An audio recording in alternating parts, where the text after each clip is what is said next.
Oui et bienvenue sur Ça balance grave, c'est ton rendez-vous SEO, du mois d'octobre, pour développer, les perfs de ton site e-commerce. Aujourd'hui, on va s'intéresser à un point hyper important et hyper intéressant, c'est, la stratégie de maillage interne. Moi, je vais aujourd'hui faire un focus sur la stratégie de maillage interne à travers le contenu textuel, qui va être poussé notamment sur une catégorie de produits. Parce que voilà, le maillage interne, englobe, voilà, de nombreuses dimensions, de nombreux points stratégiques. Et voilà, le maillage interne passe par différentes typologies de liens, différentes typologies de blocs sur ton site.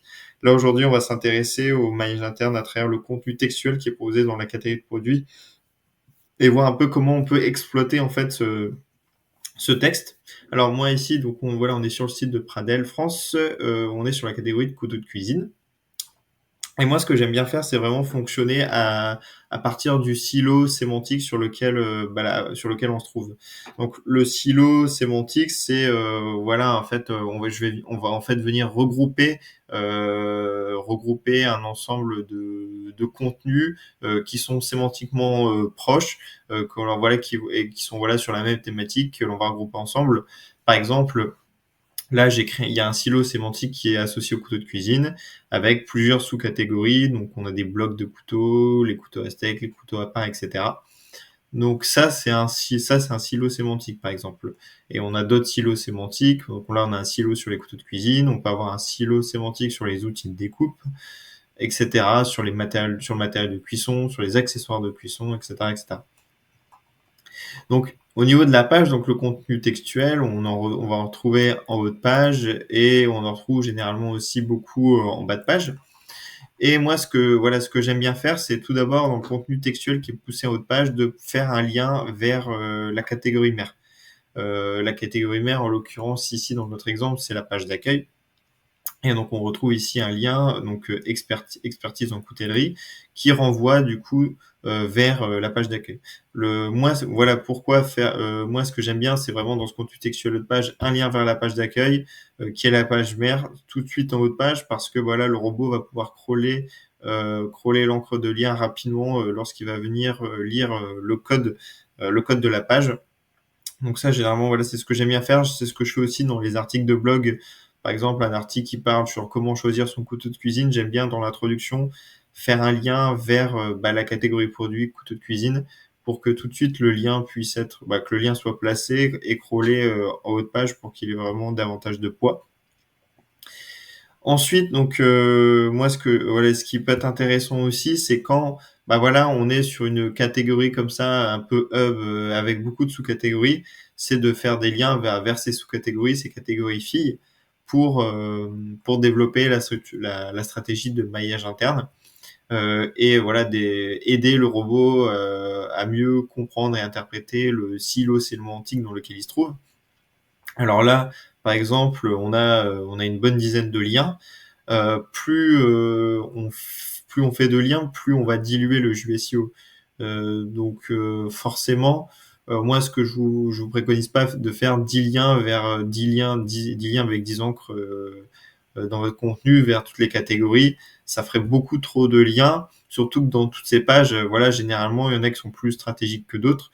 Donc ce qui est intéressant de faire, c'est de venir identifier les pages stratégiques pour votre business, le croiser avec la stratégie SEO et voir ce que vous pouvez travailler. Est-ce que voilà, il y a peut-être couteau à steak, couteau à pain qui sont plus intéressants, couteau de poche qui sont plus intéressants. On se dit on va placer ces 3-4 liens et les autres on les laisse de côté. Ils sont uniquement maillés à travers ce bloc de bulles par exemple au haut de page.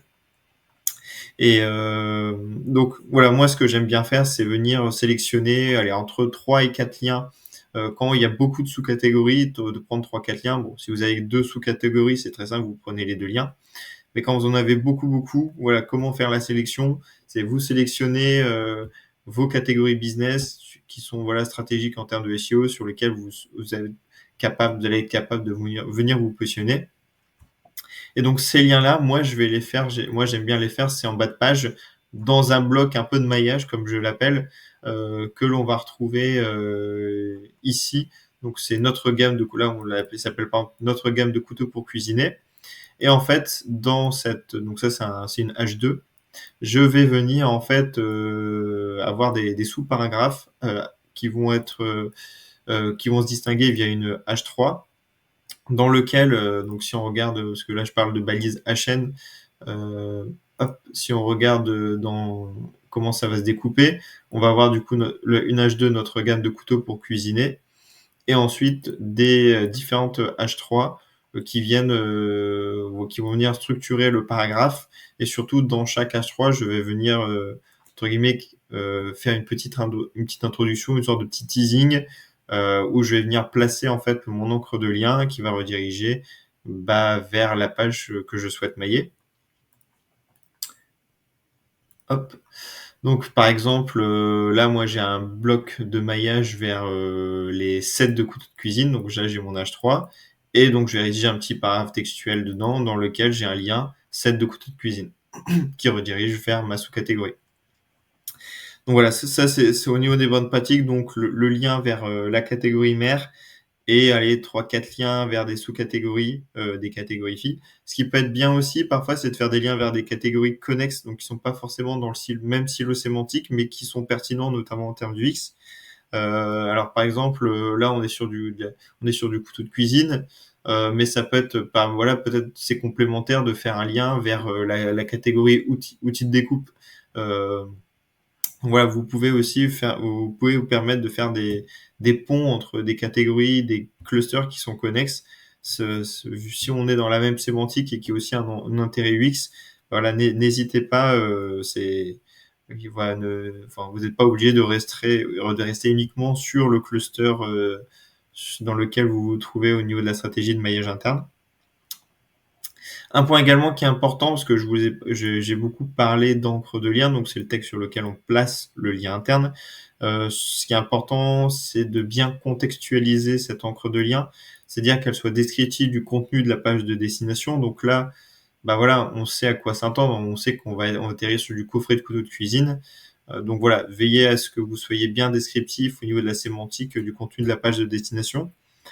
Si sur votre site ou à travers votre stratégie managériale, vous faites des liens, par exemple, si vous, là, ici, en l'occurrence, voilà, sur toutes ces sous-catégories-là, je vais faire un lien interne vers couteau de cuisine. Moi, ce que je vais faire, c'est essayer de diversifier un peu l'encre de lien, ne pas avoir une répétition, un schéma textuel trop répétitif. Donc, je vais pas écrire tout le temps couteau de cuisine, couteau de cuisine, couteau de cuisine. Je vais créer des petites variables. Par exemple, si on va sur le bloc couteau de cuisine, là, on a couteau de cuisine au pluriel. Et si on va voilà sur d'autres catégories, on va retrouver là par exemple l'eau de couteau de cuisine. Donc on a une petite variable textuelle, on garde la même sémantique, mais ça crée un peu de diversité, ça vient enrichir le champ sémantique qui est associé à la page de destination. Donc voilà, c'est tout. Voilà, c'est tout pour moi au niveau de cette stratégie de maillage interne. Alors là ici, on a fait un focus très spécifique sur le contenu textuel qui est associé sur les catégories de produits, mais comme je le disais en préambule, là, une stratégie de maillage interne, c'est un élément SEO qui est essentiel à une stratégie gagnante. Et ça ne s'arrête pas qu'à ce point-là. Il y a énormément de points qui peuvent être travaillés. J'avais notamment fait sur l'une de mes dernières vidéos voilà, un sujet sur la réciprocité sémantique entre les catégories de produits et les articles. Ça aussi, c'est des choses qui font partie de la stratégie de maillage interne. Voilà. En tout cas, j'espère que voilà, une nouvelle fois, vous pourrez voilà, retirer quelques petits tips de cette vidéo.